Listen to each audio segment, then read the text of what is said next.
Baik, cek. Bismillahirrahmanirrahim. Assalamualaikum warahmatullahi wabarakatuh. Apa suara saya sudah bisa terdengar, teman-teman? Mungkin bisa konfirmasi.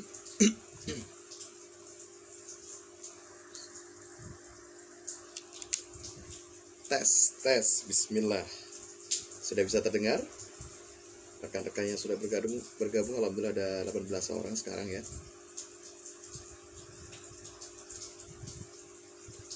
Cek. Sudah bisa terdengar? Alhamdulillah. Terima kasih Kak Maharani sudah mengkonfirmasi. Baik, kita buka terlebih dahulu ya. Bismillahirrahmanirrahim. Assalamualaikum warahmatullahi wabarakatuh. Alhamdulillahirabbil alamin. Alhamdulillah nahmaduhu wa nasta'inuhu wa nastaghfiruh wa na'udzu billahi min syururi anfusina wa min sayyiati a'malina. May yahdihillahu fala mudilla lahu wa may yudlil fala hadiyalah. Asyhadu an la ilaha illallah wa la syarika lah wa asyhadu anna Muhammadan abduhu wa rasuluhu la nabiyya ba'dah. Allahumma shalli wa sallim wa barik ala Muhammad wa ala ali Muhammad kama shallaita ala Ibrahim wa ala ali Ibrahim innaka Hamidum Majid. Qala rabbi shrah li sadri wa yassir li amri wa hlul 'uqdatam min lisani yafqahu qawli. Alhamdulillah, puji syukur kepada Allah Subhanahu wa taala. Kita semua diberikan kesehatan sampai dengan hari ini, dan nikmat yang terbesar adalah nikmat iman ya. Karena iman ini mahal sekali harganya. Dan gak semua orang bisa menikmatinya juga gitu. Banyak yang mencari hidayah mungkin sampai sekarang belum ketemu. Luar biasanya Allah dekatkan kita semua lewat media yang masih serba terbatas tentunya di kondisi yang COVID ini. Tapi insya Allah teman-teman semua masih utuh bersemangat, mengorbankan waktunya, mengorbankan kuotanya ya, kemudian juga mengorbankan waktu liburnya untuk bisa belajar di sini bareng-bareng kita. Semoga apa yang tadi dikorbankan itu Allah ganti dengan balasan yang terbaik. Baik, alhamdulillah. Bagaimana kegiatan hari ini teman-teman? Liburannya, mungkin ada yang liburan di mana, boleh share. Atau tadi ada yang nador, biasanya kalau weekend banyak yang nador ya. Terus ini dari mana aja kira-kira? Karena bahasan kita ini akan sangat menarik ya. Ini menjadi salah satu bahan masalah yang cukup menjadi sorotan dalam urusan pernikahan, dimana ini tentunya bukan hanya masalah dari pihak lelaki saja gitu, tapi ternyata meliputi ikhwan atau laki-laki, kemudian juga akhwat perempuan, dan juga dari pihak keluarga biasanya. Nah, ini jadi tantangan tersendiri, masalah finansial. Penting nggak penting sih sebenarnya penting, tapi juga bukan yang utama gitu, dalam tanda petik gitu. Namun berdasarkan data itu sendiri bahwa ternyata perceraian di Indonesia itu urutan 3 besar. Salah satunya itu karena masalah finansial. Maka dari sini Pak Rokolen Indonesia insya Allah akan dibersamai oleh Kak Greget nanti ya. Beliau akan segera hadir insya Allah. Kita tunggu bersama-sama.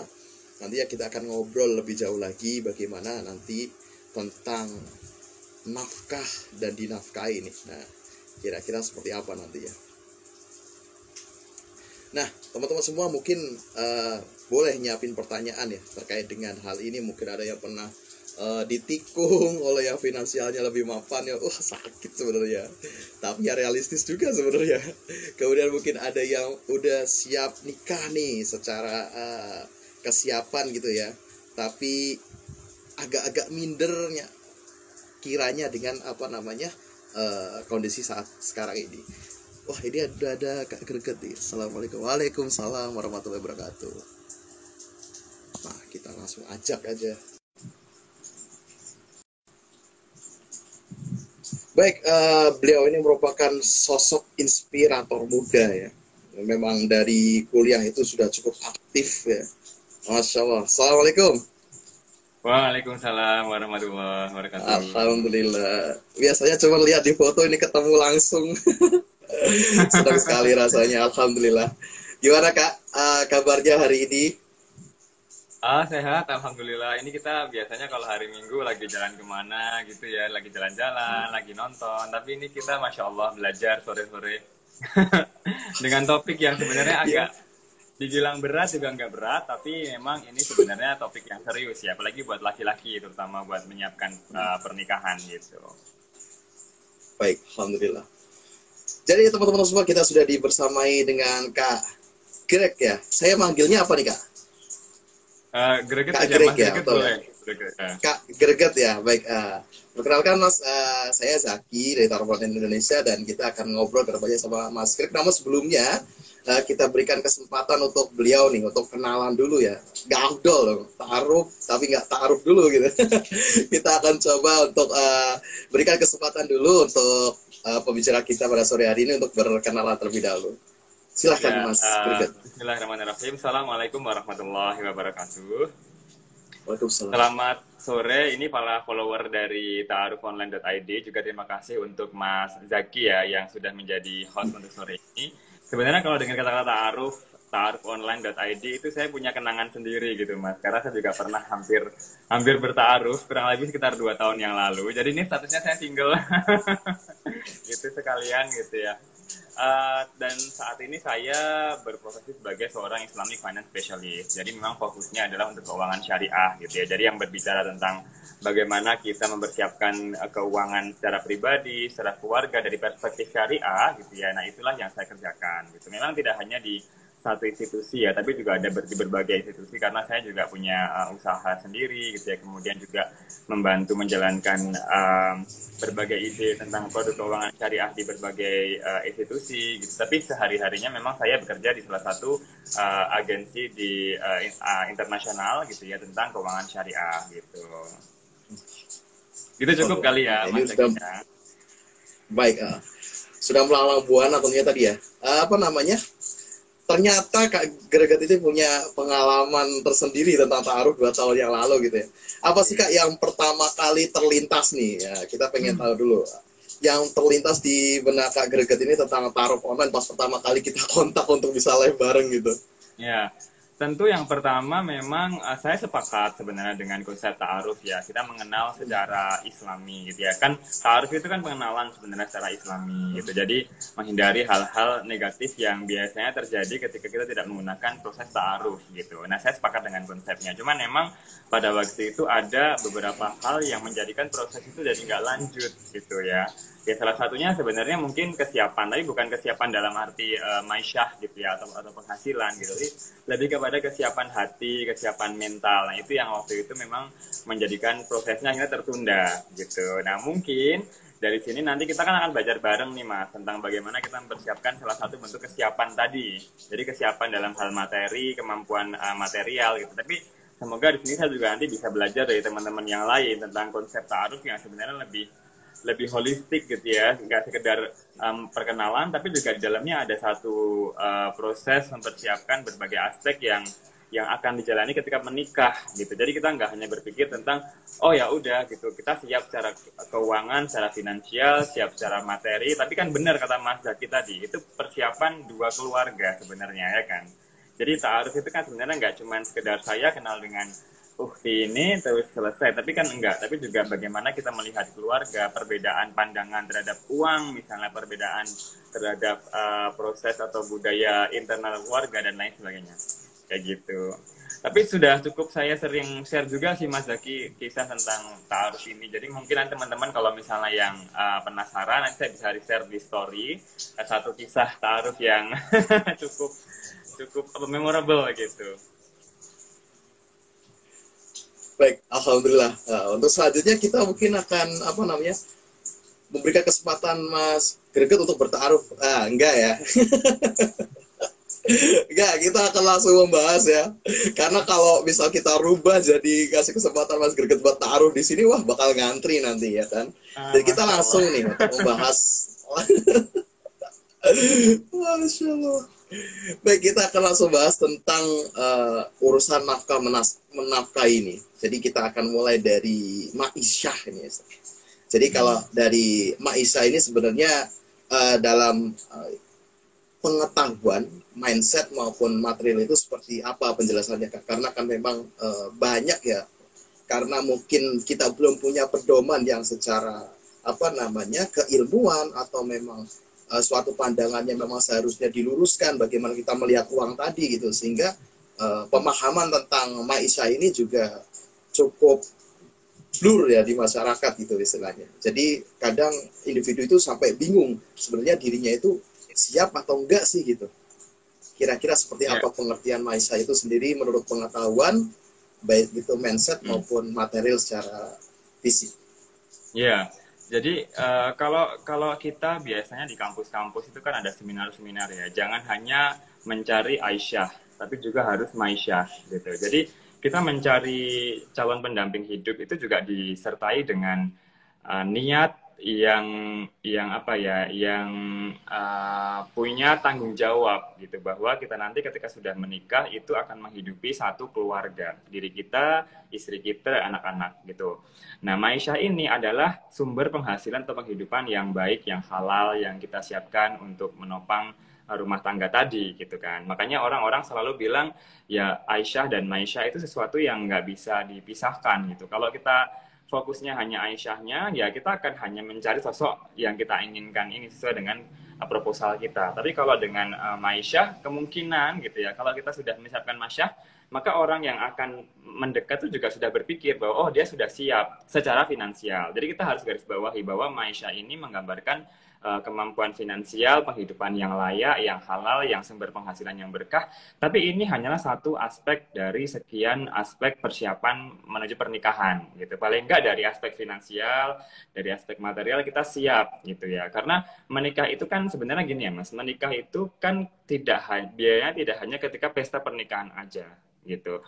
Mungkin kita sekarang banyak anak muda banyak yang lebih fokus pada aku mau nabung nih untuk persiapan pernikahanku sekian ratus juta misalnya, tapi dia nggak memikirkan setelah itu apa gitu. Nah, jadi nggak stop ke situ gitu. Kita mempersiapkan biaya pernikahan pas buat menikah, tapi setelah menikahnya itu kita sudah berpikir oh nanti tinggal di mana gitu kan.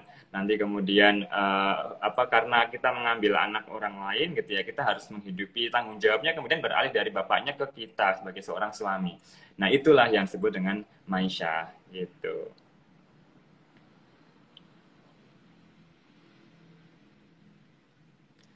Ini kok Mas Zaki, sorry, aku nggak dengar suaranya. Mute ya? Ya, di mute. Iya, maksud saya mute tadi. Biar maksimal tadi suara dari Mas Prita. Ya.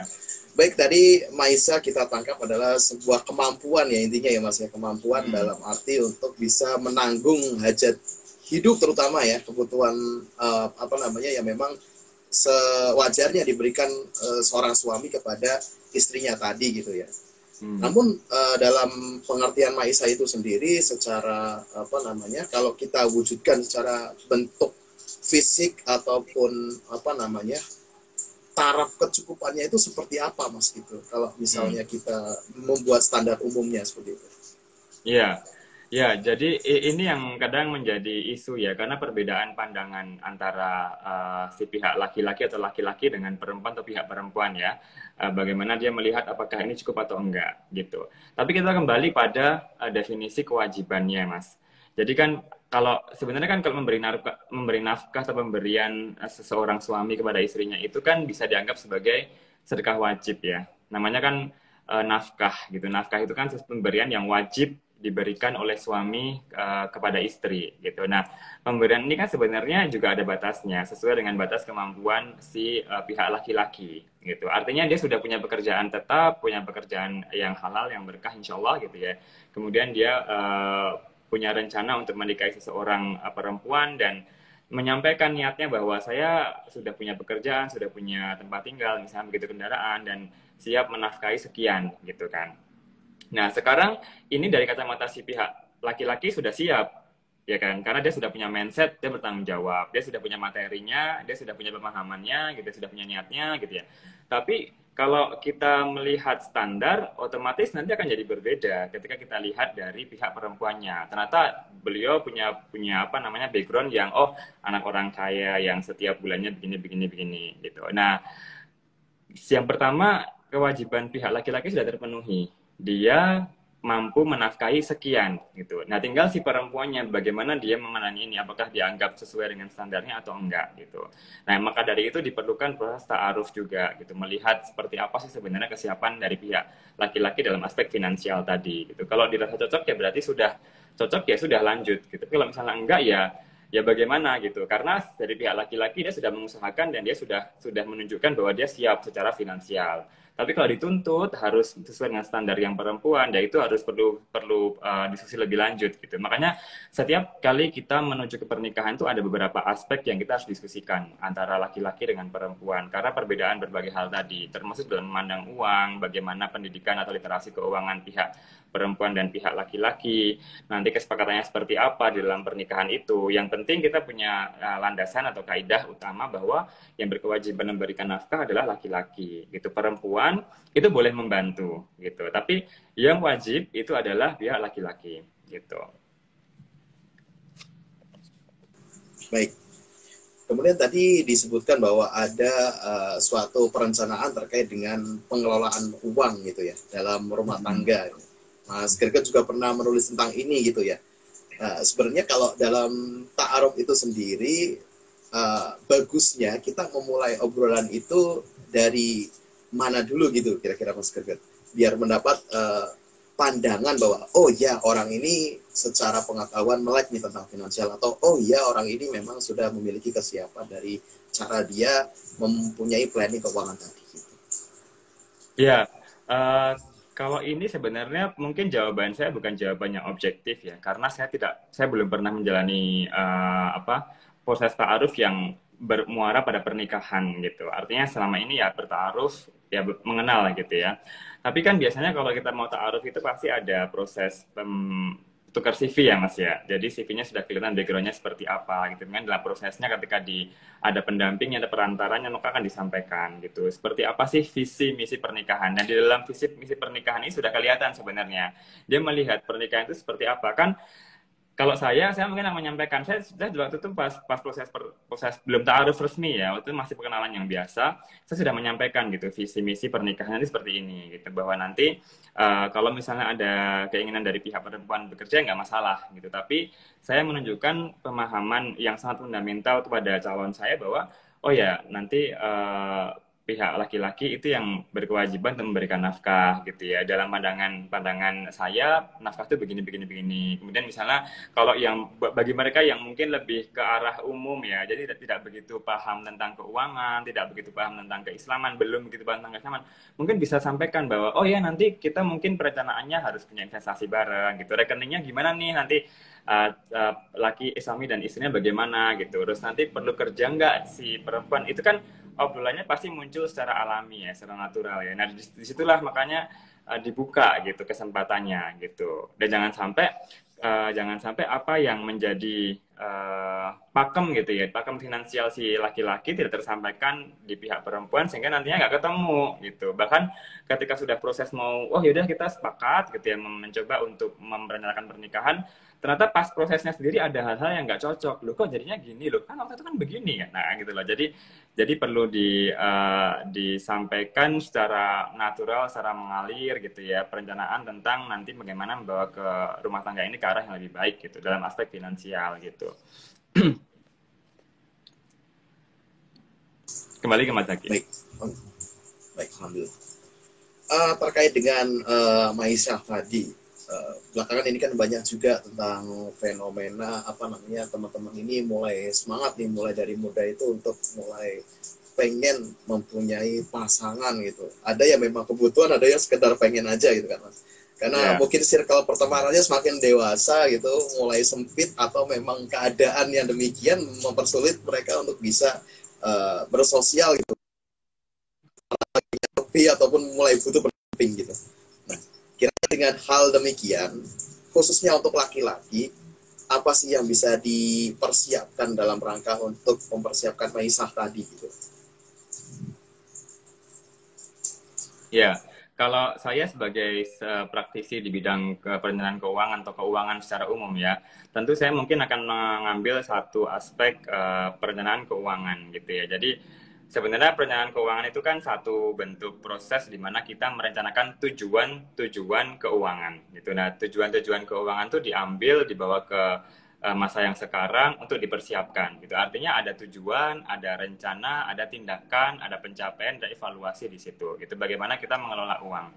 Nah, kalau misalnya memang laki-laki itu sudah berumur sekitar 20 tahun ke atas gitu ya, dia sudah balik, sudah punya pekerjaan tetap, tentu pernikahan ini bagian dari tujuan yang harus ditetapkan gitu, bahwa saya memang berencana untuk menikah. Kan sebagai seorang Islam, Muslim gitu ya, sunnahnya kan harus menikah begitu ya. Itu menyempurnakan separuh dari agama. Artinya ini tujuan yang sangat esensial. Sama kayak kita misalnya, oh aku mau S2 gitu, oh aku mau bantu sekolah adikku, oh aku mau bangunin rumah atau naik haji. Itu kan perencanaan keuangan ya. Itu juga kan di breakdown ke bawah, ditarik dari masa sekarang gitu. Nanti berarti aku harus nabung per bulan berapa, harus investasi di mana gitu ya. Artinya itu harus disiapkan terlebih dahulu gitu. Jadi dari tujuan, kemudian tadi rencana, tindakan gitu ya, pencapaian dan evaluasi. Misalnya mau menikah di usia 25 tahun gitu. Nah, berarti di tahun ke-25, di usia ke-25 itu apa yang sudah harus siap gitu. Pekerjaan sudah tetap, sudah punya investasi, asuransi gitu ya. Paling penting itu adalah punya penghasilan tetap karena biasanya gitu ya, biasanya keluarga perempuan akan melihat dari bidang dari aspek itu gitu. Pekerjaannya sebenarnya apa gitu. Kalau pendidikan, kemudian harta yang dimiliki itu kan berjalan ya, itu bisa berkembang seiring dengan jalannya waktu dan juga bisa jadi berdua gitu. Karena kan salah satu pembuka pintu rezeki adalah menikah gitu. Tapi pekerjaan gitu, apalagi yang tadi dibilang Maisha, sumbernya itu dari mana? Nah ini yang biasanya paling utama yang dilihat dari mereka yang mau menikah, terutama dari keluarga si pihak perempuan gitu. Terus nanti juga ketika ini ya Mas, ketika sudah menikah gitu ya, itu kan juga pasti ada berbagai peristiwa gitu. Kan beberapa hal yang memengaruhi bagaimana cara kita mengelola keuangan, bagaimana cara kita merencanakan keuangan itu ada banyak. Yang pertama adalah dari nilai, dari pilihan, dari visi gitu. Kalau sebagai seorang muslim tentu yang kita gunakan nilai-nilai keislaman. Oh nanti harus menggunakan investasi yang syariah. Oh nanti kita harus menabung yang di bank yang syariah. Oh kita harus menghitung zakat, menghitung ini itu. Bagaimana memilih pekerjaan yang sesuai dengan syariat Islam dan lain-lain.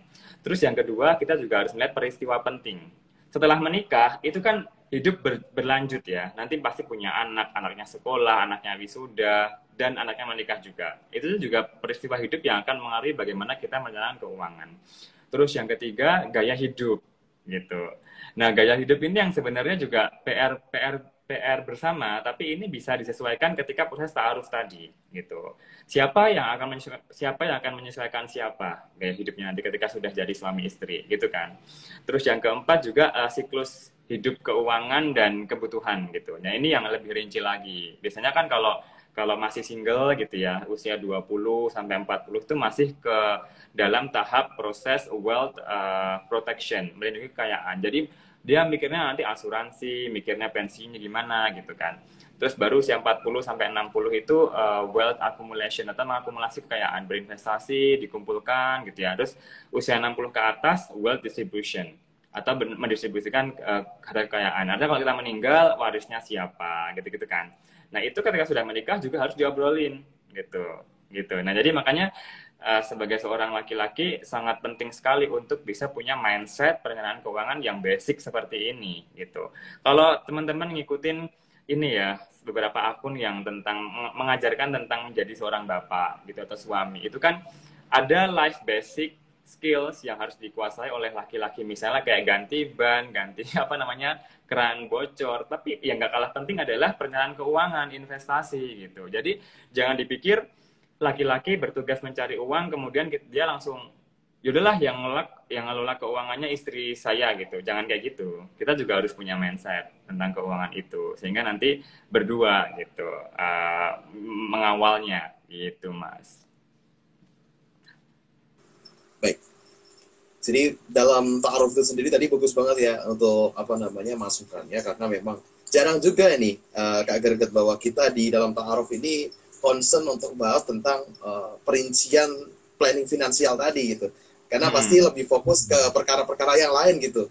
Tapi ternyata prakteknya justru masalah finansial ini yang justru jadi masalah gitu. Ternyata masalahnya itu tadi bukan hanya dari nilainya ya, tapi dari bagaimana kita menempatkan pola pandang kita dan tolak ukur daripada nilai itu. Kemudian juga tadi ada tentang obrolan bagaimana rencananya mau diapakan uangnya, kemudian seperti apa mau distribusikan gitu kan. Jadi ini menjadi hal yang penting juga, Masya Allah. Alhamdulillah, jadi tambahan ya teman-teman ya, buat nanti ta'aruf bisa lebih dispesifikin lagi misal gitu, nggak hanya di gaji bulanan berapa, nggak hanya itu ya, tapi Ya, nanti bisa betul. lebih detail lagi dari masukan Kak Greget ini ya. Nah, mengenai saya tertarik banget nih, mungkin teman-teman juga belum tahu, saya pernah baca tulisan Mas Greget juga terkait dengan pembagian duit suami dan istri ya, itu boleh nih Ya, diceritain lagi di sini ya. ya. Iya, sebenarnya itu tuh saya ini Mas, saya tuh dari kecil tuh kan selalu dengar ya, di sekitar kita selalu menyampaikan bahwa uang uang istri gitu ya, uang suami itu milik istri gitu. Nah, saya agak agak merasa apa ya, merasa ada hal yang kayaknya ini perlu dikaji lagi nih, apakah benar bahwa seperti itu konsepnya dalam dalam agama Islam gitu. Artinya sebagai seorang laki-laki yang dia berkewajiban memberikan nafkah, berarti semua uangnya itu adalah milik istrinya, ataukah ada pendapat lain gitu. Nah, kembali ke tadi yang saya sampaikan di awal bahwa memang statusnya wajib memberikan nafkah gitu ya. Tapi nafkah ini kan sebenarnya hal yang mencukupi kebutuhan hidup istri atau anak-anaknya gitu. Nah, ketika suami itu punya satu penghasilan gitu ya, kemudian dia menyisihkan itu untuk ini lagi-lagi pengenalan keuangan ya, menyisihkan itu untuk nafkah istri dan anak-anaknya dan sudah cukup ya sudah gitu. Ketika ternyata ada sisa ya dia sendiri boleh pegang gitu. Artinya eh, independensi seorang laki-laki itu ada untuk mengelola keuangannya sendiri. Yang penting dia wajib sudah mencukupi istri dan anak-anaknya. Gitu. Nah istrinya itu boleh menuntut, boleh menyampaikan bahwa oh ini belum cukup mas, misalnya gitu. Itu belum cukup pak, gitu kan. Karena kebutuhannya ABCD ya, berarti istrinya harus menambah dong kalau belum cukup. Kan gampangnya seperti itu gitu. Bahkan ada sempat cerita sahabat Nabi, kalau saya nggak begitu hafal hadisnya, tapi intinya bahwa istrinya itu seorang istri yang sempat mencuri karena kekurangan kecukupan nafkah dari suaminya gitu. Itu nggak apa-apa kalau memang belum cukup benar-benar. Tapi kalau misalnya sudah dicukupi tapi masih mencuri uang suaminya itu kan nggak boleh gitu. Artinya dalam hal ini suami wajib mencukupi dan istri ya wajib menggunakan itu sesuai dengan peruntukannya gitu kan untuk biaya hidup keluarga gitu. Nah, terus bagaimana? Apakah istri itu boleh membantu suami? Boleh juga gitu sesuai dengan kemampuannya. Nanti bisa dicek di story yang barusan tadi siang saya bagikan gitu ya, apa uang suami dan uang istri dalam pandangan Islam gitu. Artinya yang benar itu adalah ya uang istri itu memang milik istri, tapi uang suami itu ya buat istri, buat dia sendiri juga, buat keluarganya suaminya gitu. Kalau misalnya nih ada ya namanya generasi sandwich gitu ya, generasi-generasi yang dia harus membiayai kehidupannya, kehidupan anaknya, kehidupan ayah ibunya atau orang tuanya. Orang tua yang masih membutuhkan bantuan tuh wajib dibantu gitu, dan istri nggak boleh melarang itu. Makanya ketika suami itu uangnya dipakai buat istri, kalau istri kemudian dia nggak bisa membantu orang tua yang masih membutuhkan, tuh nggak benar gitu, kurang pas gitu. Artinya suami sudah mencukupi kebutuhan keluarganya, anak dan istrinya, ya udah, kalau dia mau membantu orang tuanya ya udah nggak apa-apa gitu, itu dibolehkan gitu. Makanya ya tadi uang istri, uang suami ya buat istri, buat keluarga, buat dirinya sendiri, nggak semuanya dikasihkan ke istri gitu. Mungkin akan ada banyak yang nggak sepakat ya, terutama mungkin para istri, tapi ya seperti itulah kenyataannya. Kita harus mengikuti dan harus merujuk pada seperti apa sih petuntunan dalam agama Islamnya kayak gitu. Baik, alhamdulillah. Karena sering itu mungkin istri-istri pada nemu duit di kantong Mas Yuci ya, langsung diambil aja. Ya, ya, ya, Jadi itu ya. kalau diambil aja itu bisa jadi kalau masih kurang boleh-boleh aja, tapi kalau nggak kurang boleh jadi izin dulu lah ya, jangan langsung diambil. Ya, Nah ternyata ya, suaminya memang nyiapin di situ, begitu diambil kok nggak ada kan, kasihan kan. ya. Baik, selanjutnya nih, tadi di pertanyaan sebelumnya dijelaskan sama Kak Greget bahwa dalam fase 20 tahunan itu individu itu masih mempertahankan kekayaannya gitu ya Kak ya. Benar, Dalam benar. hal itu kira-kira di usia itu juga individu dalam mempersiapkan pernikahannya apa aja sih kira-kira yang bisa menjadi alternatif investasi untuk persiapan dari Maisa itu sendiri, karena kan investasi banyak banget dibentuknya nih sekarang nih, dan fatalnya kadang nggak tahu tapi langsung terjun jadi nekat aja gitu Benar. Kak. Kira-kira gimana Kak Ya. terkait dengan usianya Ya, tadi juga yang masih 20 tahunan? ya. Sebenarnya itu life cycle ya, atau siklus kehidupan itu kan itu pandangan yang umum bahwa pada 20 tahun pertama sejak usia 20 tahun itu kan orang lebih fokus untuk wealth apa namanya protection atau perlindungan kekayaan melalui ya menyiapkan pensiun, kemudian asuransi. Kemudian di usia 40 kalau ketika mereka sudah mendapatkan karir yang stabil, yang mantap gitu ya, fokus untuk akumulasi kekayaan atau wealth accumulation, baru nanti wealth distribution. Tapi ini kan sebenarnya disesuaikan dengan kebutuhan masing-masing, Mas. Kalau kita bicara soal generasi milenial gitu, generasi milenial ini sejak umur 20-an SMA gitu ya, mereka sudah bisa menghasilkan uang. Artinya mereka punya karakter di mana mereka itu bisa menghasilkan uang atau maisyah tadi dalam usia yang lebih dini dan lebih cepat dengan berbagai kemudahan teknologi, berbagai talenta yang mereka miliki. Gitu. Artinya life cycle ini nggak sepenuhnya harus seperti itu. Dari awal mereka sudah bisa dari umur 15-an gitu ya, mereka udah bisa investasi, mereka udah bisa memenuhi ini itu. Gitu. Nah, tetapi kalau kita bicara soal investasi, investasi itu kan ibaratnya sebenarnya sunnah ya. Kenapa saya bilang sunnah? Karena jangan sampai kita justru menyusahkan kebutuhan kita sendiri untuk berinvestasi, padahal pertama nggak ada uangnya gitu. Jadi nggak ada uang dingin. Uangnya itu masih dipakai buat kebutuhan sehari-hari udah habis. Gitu. Jadi malah dia pengen investasi tapi ngutang, tapi jadi kehidupannya jadi nggak sesuai dengan standar karena terlalu ngirit dan lain-lain gitu. Yang kedua dia nggak punya pengetahuan tentang itu. Jadi nggak punya literasinya gitu. Jadi tahu-tahu ya investasi aja ikut-ikutan FOMO gitu ya, fear of missing out. Jadi yaudahlah main ikutan investasi di saham, ikutan investasi di ETF syariah atau beli ini beli itu, tapi malah nggak tahu akhirnya rugi. Itu kan berarti nggak ya jadi malah nggak boleh juga sebenarnya. Terus yang ketiga keterampilan. Jadi dia sudah pernah melakukan, dia sudah punya sedikit demi sedikit. Jadi ada tahapnya untuk mereka yang pemula gitu ya. Baiknya mereka ngambil investasi yang seperti apa, resikonya yang bagaimana, return yang kira-kira bagaimana gitu. Nanti kalau sudah mulai meningkat, nanti ambilnya apa gitu. Nah, saya biasanya sering sekali kalau ada workshop gitu atau seminar itu tentang perencanaan keuangan yang lebih detail gitu ya. Jadi misalnya kayak nanti diajarin bagaimana sih langkah-langkah merencanakan keuangan melalui 6 langkah gitu ya. Kalau mau investasi dari mana dulu nih? Misalnya dari yang paling rendah resikonya. Contohnya apa? Ya nabung di bank syariah. Itu kan juga sebenarnya investasi, tapi kan kecil sekali gitu ya. Menabung itu sebenarnya bukan investasi sih. Menabung itu hanya istilahnya menyisihkan uang dan mendapatkan imbal hasil gitu.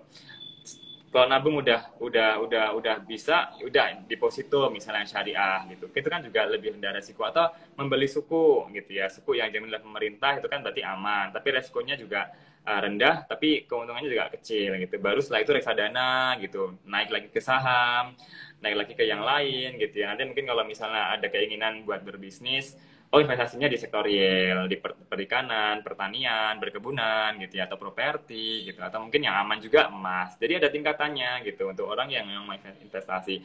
Nah enaknya nih Mas, kalau sudah punya istri, ini bisa diomongin bareng-bareng gitu. Apalagi kalau sama-sama istrinya juga paham keuangan gitu ya. Jadi kira-kira gimana nih nanti untuk anak. Oh, kalau misalnya sekarang anaknya baru usia 2 tahun gitu ya. Nanti kuliah itu sekitar usia 18 tahun. Berarti masih ada 16 tahun. Nah, kira-kira 16 tahun ini yang menguntungkan apa nih investasinya gitu. Oh, reksadana pendapatan tetap misalnya gitu. Ya udah, ambil yang syariah kayak gitu. Nah, jadi sebenarnya malah malah enak gitu kalau udah nikah gitu ya, kita udah punya bekalnya, udah punya literasinya, tinggal praktiknya bareng-bareng gitu. Jadi nggak perlu sendiri gitu. Baik, alhamdulillah itu tadi beberapa alternatif pilihan yang bisa diambil sama teman-teman semua gitu ya. Kalau apa namanya di kondisi saat ini, Mas Greget nih, di kondisi saat ini mungkin Mas Greget juga lebih memperhatikan tentang kondisi ekonomi di Indonesia itu sendiri, khususnya di Islamic Finance tadi. Ada baiknya nih langkah yang ditempuh untuk teman-teman semua ini yang mungkin memang masih belum cukup yakin dengan maisahnya gitu ya. Selain dari bentuk investasi yang tadi gitu, ada nggak sih opsi lain selain itu? Misal memang mereka tidak ingin mendalaminya, seperti mungkin pengen upgrade diri dan lain-lain seperti itu. Ya, ya untuk teman-teman yang mungkin apa ya tidak begitu ingin berinvestasi atau mungkin juga nggak begitu tertarik. Tapi sebenarnya ini kebutuhan sih Mas. Jadi emang disarankan untuk berinvestasi gitu. Sehingga ini anjurannya bukan hanya semata-mata karena biar dapat profit, biar dapat keuntungan, enggak gitu. Tapi kan sebenarnya investasi itu ada dampak-dampak ya. Misalnya gini, kalau uang kita itu disimpan di bank, kan mengendap ya, tidak berputar. Ya udah gitu. Keuntungannya kecil gitu ya, tapi juga nggak memberikan efek manfaat ke sosial. Tapi kalau diinvestasikan itu kan berputar gitu.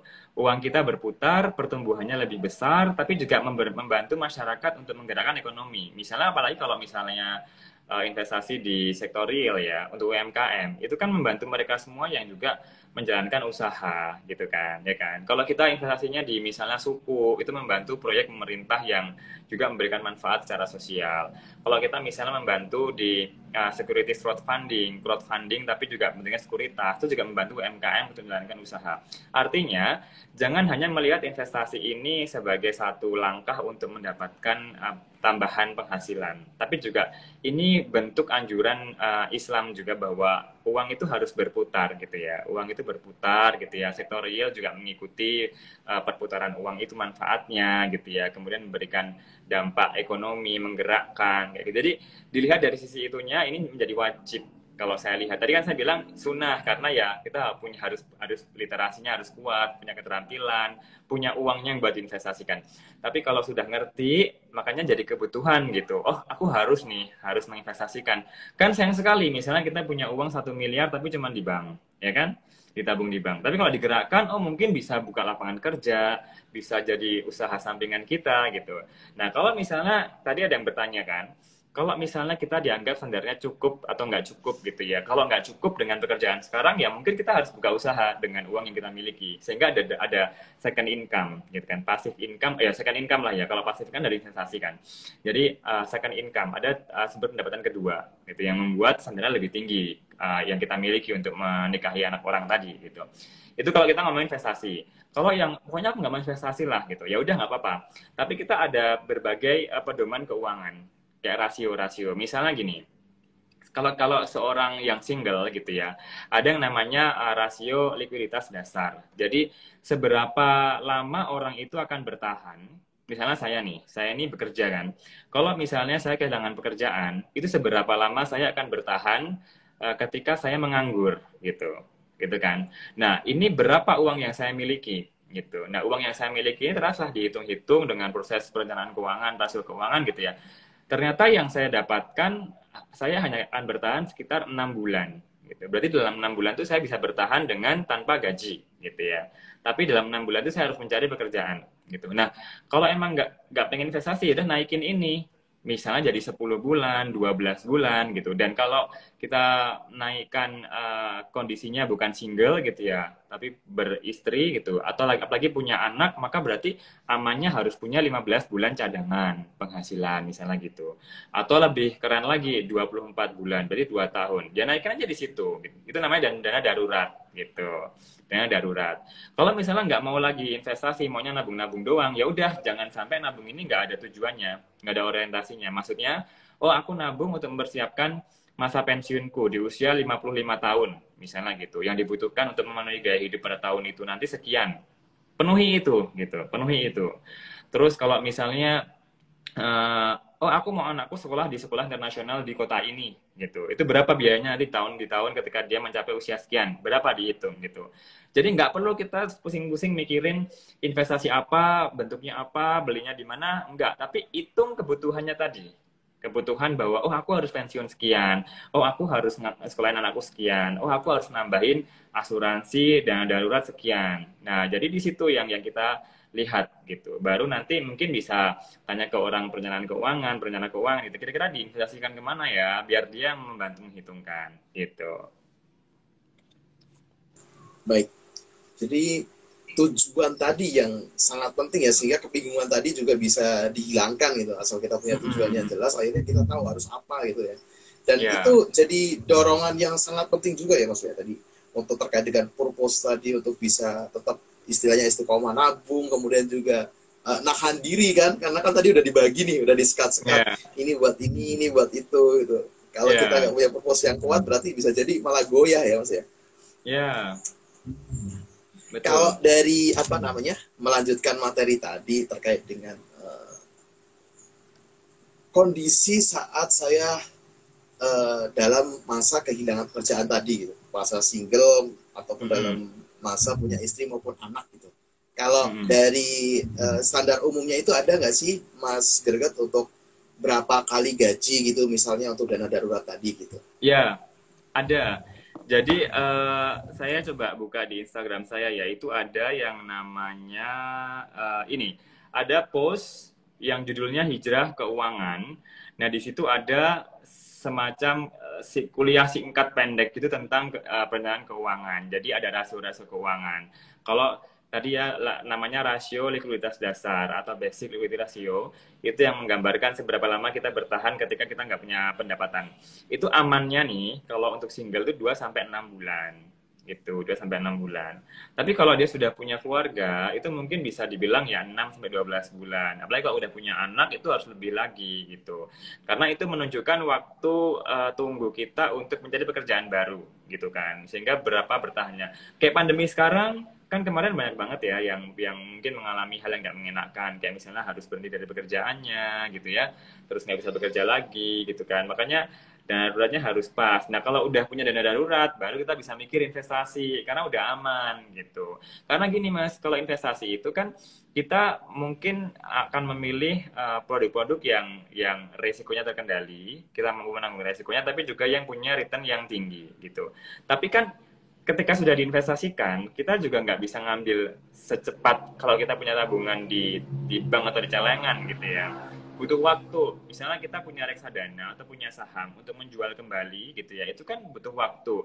Padahal lagi sakit nih, butuh uang gitu. Nah, nggak bisa diambil kan, akhirnya rugi gitu kan. Nah, bukan rugi ya, tapi jadi nggak ada faedahnya punya investasi tapi nggak bisa digunakan gitu. Nah, kalau punya dana darurat, dana daruratnya dulu dipakai gitu. Baru investasinya nanti kalau misalnya butuh waktu seminggu, 2 minggu untuk mencairkan, baru dipakai investasinya. Jadi dana darurat itu terpenuhi, baru investasi gitu. Terus tadi soal struktur rezeki gitu ya. Kalau kita sudah punya istri gitu, saya tuh percaya dengan apa ungkapan bahwa nanti kalau kita sudah menikah, rezeki itu akan mengalir gitu. Allah kan salah satu membuka pintu rezeki kan menikah gitu ya. Karena rezekinya berdua gitu kan. Jadi jadinya kayak jadi lebih cepat, lebih terbuka lebar gitu. Insya Allah seperti itu.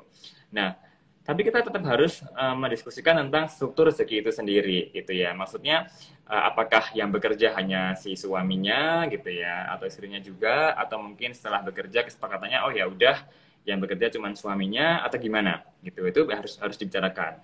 Kemudian yang kedua, tadi yang saya bilang pandangan tentang uang ya, itu kita sudah bicara banyak tentang itu. Yang ketiga, financial literacy gitu. Sejauh sejauh mana sih sebenarnya literasi keuangan masing-masing pasangan tadi gitu. Apakah dia sudah benar-benar melek gitu ya, atau dia sudah punya ketertarikan, punya pengetahuan gitu ya, atau dia mungkin nggak ngerti sama sekali gitu. Karena ini nanti akan mempengaruhi pengambilan keputusan berbagai keputusan keuangan gitu. Ya kayak tadi menyekolahkan anak, naik haji, traveling, biaya bulanan, kesehatan dan lain-lain. Gitu. Kemudian personal relationship-nya gitu. Ya tadi yang saya bilang ya misalnya kayak gaji nafkah itu bagaimana, apakah nanti diserahkan ke istri, terus suami juga masih punya simpanan sendiri atau seperti apa kesepakatannya. Lalu yang terakhir tentang fase pernikahannya juga gitu. Jadi kan ada fase-fase pernikahan yang masih 2 tahun, setahun masih belum punya anak gitu ya, atau yang sudah mulai menengah gitu ya, 5 tahun ke atas sudah punya anak, atau yang sudah dewasa banget, jadi anaknya sudah mulai gede-gede gitu. Nah, itu kan mempengaruhi juga tentang obrolan diskusi antar pasangan tadi gitu. Baik, alhamdulillah. Ya, tadi jangan sampai kebalik urutannya ya. Ternyata ada dana darurat yang memang harus disiapkan untuk keadaan-keadaan tertentu. Apalagi kita sekarang di zaman yang memang cukup luar biasa perubahannya. Bisa hari ini seperti ini, besok bisa berubah total gitu. Jadi tadi Benar. jangan sampai kebalik bahwa dana daruratnya nggak ada, justru malah investasi ternyata pada saat butuh investasinya itu sendiri nggak bisa ditarik gitu ya Mas ya. Benar, Itu benar. malah justru Sekali. berbahaya gitu. Nah, terkait tadi untuk ini berarti kan sudah selesai dari urusan laki-laki maupun tadi perempuan gitu kan, yang dimana dari kedua ini apa yang terpenting adalah uh, pemahaman masing-masing dan juga kesepakatan yang memang telah dibicarakan gitu. Nah, terkait dengan misal dari sisi orang tua juga nih, kadang sering salah sangka juga Kak Greget bahwa teman-teman kita yang sedang memproses untuk pernikahan itu, bahwa orang tua itu kan memang realistis juga ya, merasa bahwa kelak laki-laki ini akan membawa anak saya gitu. Pasti dia juga tanya terkait dengan hal keuangan tadi gitu. Karena itu bisa jadi standar siap atau tidaknya gitu. Tapi si laki-laki juga kadang salah memahami bahwa ketika misal ditolak karena hal itu, taunya itu adalah yang pertama dan yang paling terpenting. Padahal sebenarnya ada apa namanya terkait dengan eh, hal-hal yang memang dinilai di sub-sub yang lainnya gitu, di poin-poin yang lainnya gitu. Nah, bagaimana sih biar apa namanya kita yang cowok-cowok itu ketika memang ditolak misal gitu masalah finance-nya tadi gitu, mindset apa yang perlu kita bentuk gitu sehingga tadi tidak terjadi salah paham bahwa alah udah yang bisa nikah mah memang yang ganteng-ganteng sama berduit aja gitu misal itu Pak. Ya, karena ya memang kita harus realistis juga ya. Ganteng aja tuh nggak cukup, Mas, gitu. Ganteng aja tuh nggak cukup. Tapi memang kita juga harus punya kemampuan tadi ya, menghasilkan uang sehingga bisa mencukupi kebutuhan hidup istri dan anak-anak gitu. Karena nggak ada orang tua yang pengen anaknya ketika dilepas itu justru malah menderita, nggak ada gitu. Nah, kalau dalam proses ta'aruf dengan keluarga gitu ya, tentu kita juga harus sedikit demi sedikit menyampaikan pola pikir kita tentang perencanaan finansial tadi, keuangan menikah tadi, keluarga tadi gitu. Kan kelihatan ya orang yang benar-benar dia sudah punya persiapan dengan ada juga loh Mas gini, laki-laki yang dia memang sudah punya banyak harta gitu ya. Dia punya banyak penghasilan, tapi dia kelihatan nggak ngerti menggunakannya gimana kan ada juga gitu. Jadi kadang-kadang tuh kalau kita bicara soal aspek finansial ini, yang dilihat sama orang tua yang juga ngerti keuangan tuh bukan semata-mata gajinya gede gitu, tapi dia bisa mengelola nggak sih gitu, ya kan? Percuma kalau misalnya kita punya gaji yang besar tapi juga habis-habis aja, nggak kemana-mana, nggak berkembang kan juga sayang ya. Artinya kita juga harus menunjukkan bahwa oh saya tuh punya perencanaan seperti ini gitu. Saya sekarang bekerja di sini gitu ya, penghasilannya tetap gitu. Terus kemudian nanti saya juga punya investasi. Maksudnya secara tidak langsung nyeritain gitu loh. Saya tuh sudah dari kecil, misalnya dari saya SMA, saya kuliah, sudah punya perencanaan keuangan untuk investasi di sini, di sini, di sini gitu. Jadi kelihatan kalau orang ini orang yang punya perencanaan. Sehingga orang tua jadi juga merasa aman ketika melepas anaknya untuk dinikahi oleh si laki-laki tadi. Kayak gitu. Itu yang pertama. Yang kedua, kita juga harus mulai meredefinisi apa namanya definisi dari merdeka secara finansial.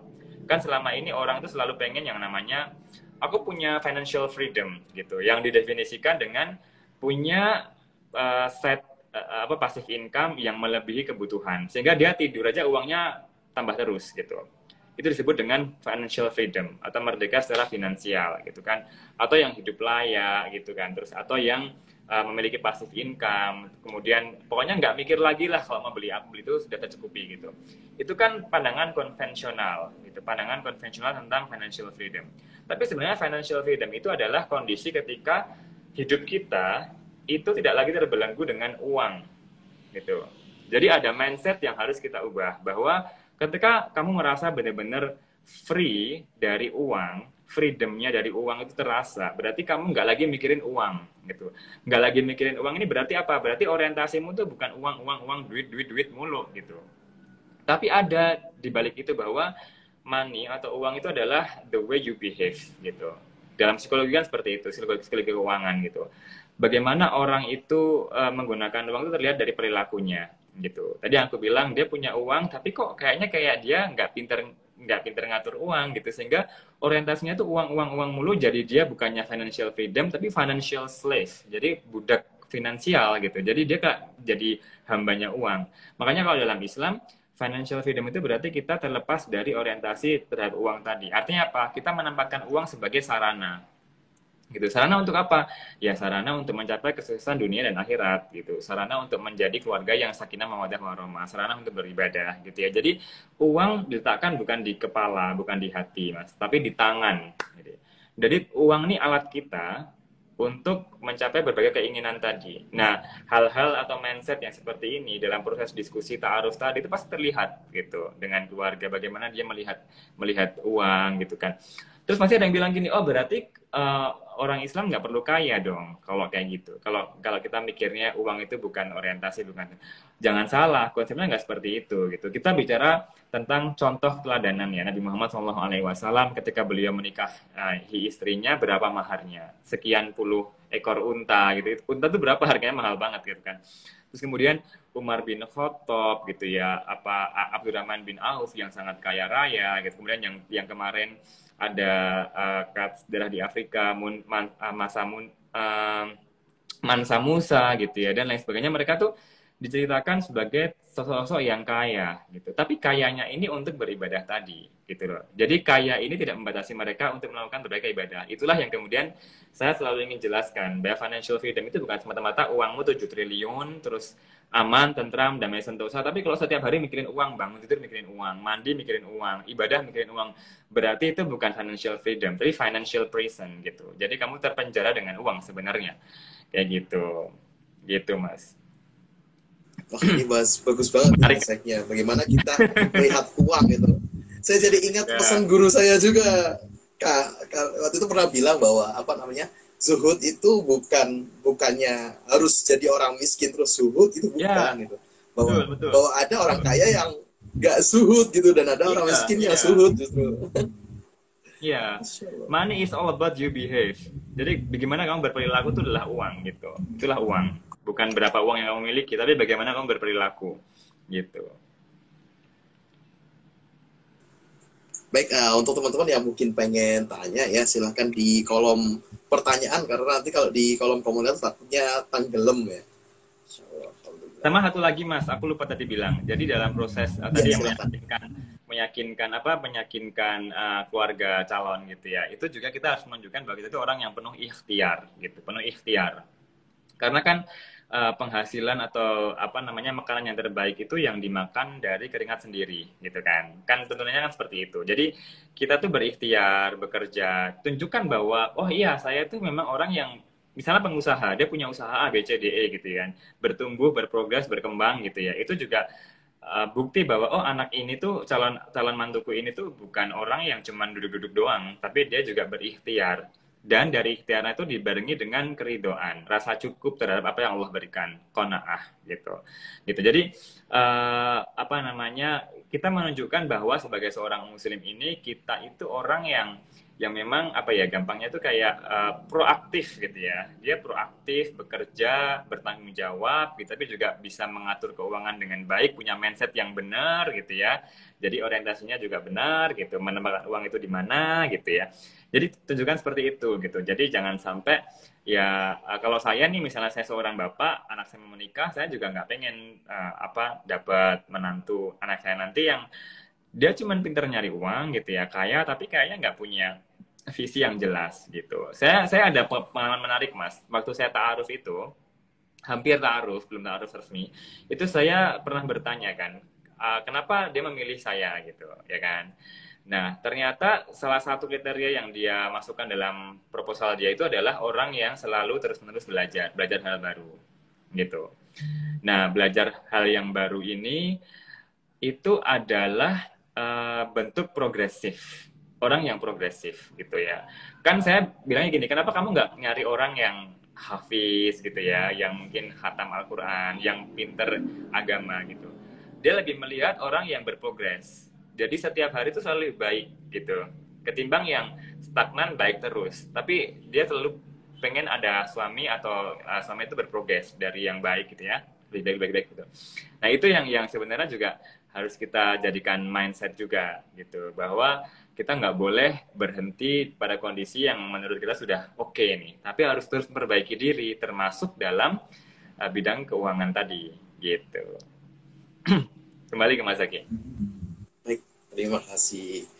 Jadi ini bocoran juga nih dari Kak Greget ya, terkait dengan perempuan juga harus bisa ngelihat potensi terkait laki-laki yang hadir gitu ya, yang diajak ta'arufnya tadi.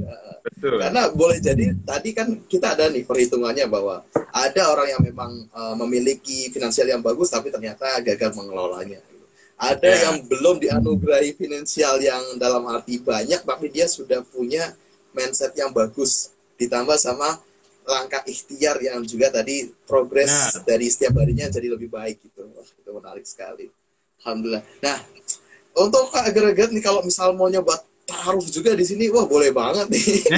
Kita kasih akses khusus ya buat seumur hidup sampai nemu gitu. Mantap nih. Mungkin kalau Wah. kalau nanti bikin terus nanti kodenya disebar ya mungkin ini 90 orang bisa, kalau cewek semua bisa ngajuin semua nih, Masya Allah. Amin ya Alhamdulillah. Allah. Mungkin ini buat apa namanya, buat tahap akhir nih Kak.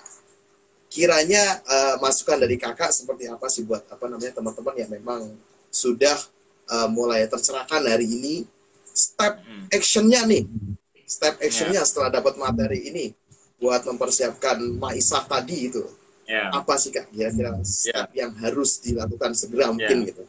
Ya, jadi selain persiapan hal-hal yang lain ya, kita kan kalau mau mencari pasangan tuh ya yang diperbaiki semuanya lah ya, bukan cuma dari keuangan gitu ya. Selain memperbaiki fisik, kesehatan, pemikiran, pendidikan, keluarga dan lain-lain gitu ya. Sekarang kita sudah paham ya bahwa financial freedom itu adalah untuk beribadah gitu. Artinya kalau seandainya untuk mencapai ke sana itu dilakukan dengan perencanaan keuangan, berarti perencanaan keuangan ini juga sesuatu yang bisa dihukumi sebagai ibadah gitu. Kita memikirkan bagaimana menafkahi anak orang, bagaimana memastikan bahwa harta kita juga dizakati, kita membayar pajak, kita investasi yang halal berkah, itu juga bagian dari ibadah gitu. Artinya kita paham itu gitu. Nah, mulai sekarang kita praktik merencanakan gitu. Setiap kali kita punya penghasilan pemasukan tuh kita hitung Mas gitu. Setiap bulan ini bagaimana sih pengeluarannya apa gitu ya. Apa aja yang harus masuk dalam apa namanya elemen-elemen pengeluaran kita gitu. Misalnya yang kewajiban kayak bayar hutang, bayar cicilan, bayar zakat, bayar pajak ke orang tua gitu ya, sedekah tiap bulan gitu. Terus yang sifatnya untuk yang masa kini, misalnya untuk kehidupan, akomodasi, transportasi, komunikasi, dan lain-lain, biaya bulanan. Terus juga mempersiapkan masa depan, untuk tadi investasi, asuransi, kemudian pensiun. Itu kita praktek sedikit demi sedikit gitu. Kemudian nanti juga setiap bulannya kita juga harus melakukan evaluasi gitu ya. Benar nggak sih perencanaannya gitu. Jangan-jangan ada yang bocor, jangan-jangan ada yang kelebihan, ada yang kekurangan, jangan-jangan belum maksimal gitu kan. Nanti bisa dicek sendiri tadi di salah satu postingan saya yang judulnya Cerah Keuangan. Itu juga mengajarkan tentang seperti apa praktik-praktik yang mudah dilalui. Misalnya kayak setiap bulannya kita mau bikin apa aja gitu ya. Terus kemudian nanti yang berhubungan dengan praktik nyata nih untuk ta'aruf ya. Kita bisa merencanakan pernikahan gitu. Misalnya 2 tahun ke depan. Biayanya berapa gitu. Kita misalnya, oh aku pengen konsep pernikahan yang seperti ini gitu. Yang nggak terlalu mewah, nggak harus boros gitu ya, tapi bersahaja gitu kan. Bermanfaat dan berkesan gitu. Nah, itu berapa biayanya? Oh, sekian ratus juta atau sekian juta gitu. Kita tarik ke masa sekarang gitu. Berapa investasi tiap bulan atau tabungan yang harus saya sisihkan gitu. Sehingga nanti nggak membebani orang tua, nggak membebani orang tua dari pasangan juga gitu. Jangan sampai peristiwa resepsi ini menjadi beban untuk kehidupan pernikahan berikutnya gitu. Kan kadang-kadang ada yang dibela-belain pinjam gitu ya Mas ya, kan itu kan kurang ahsan ya, kurang bagus. Jadi maksimalkan perencanaan ini sebelum apa, mumpung masih bisa ada waktunya ke sana gitu. Jadi gitu. Baik, alhamdulillah. Tadi ya untuk dicatat, kemudian juga untuk direncanakan, dievaluasi. Ini merupakan apa namanya solusi konkret buat teman-teman semua yang bisa dipraktekkan. Dan mengenai tadi template perhitungannya dan lain-lain itu dipostingkan Kak Greget juga ada. Nanti kita mungkin bantu untuk naikkan juga biar teman-teman yang pengen langsung bikin nih, wah saya mau bikin nih di Drive biar nanti kalau setiap jajan bisa langsung dihitung. Wah itu bagus banget itu. Nanti bisa langsung dipraktekkan dia. So, Kak Greget, jangan kapok ya ngobrol sama kami ini. Alhamdulillah senang sekali bisa dibersamai walaupun libur masih tetap disempatkan. Alhamdulillah kita cuma bisa balas doa terbaik untuk Kak Greget, semoga sehat selalu dan menebar manfaat. Kami tadi ada salam juga dari teman-teman itu. Saya banyak yang DM juga karena live sama Kak Greget ya. Masya Allah banyak yang kenal. Jadi pada salam, semoga apa namanya, terima kasih istilahnya sudah memberikan role model yang baik bagi kami para pemuda muslim untuk bisa berkiprah di nasional maupun internasional. Nah, ini jadi motivasi tersendiri bagi kami yang lebih muda untuk bisa mengikuti jejak Kak Greget sendiri.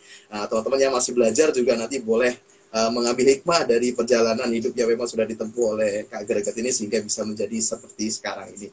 Kurang lebihnya mohon maaf Kak apabila ada kekurangan, dan juga teman-teman semua terima kasih sudah membersamai live.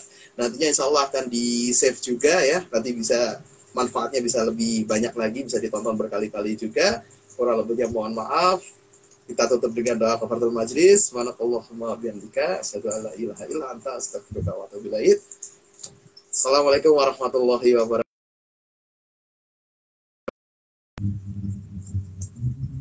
online.id. Sampai ketemu lagi.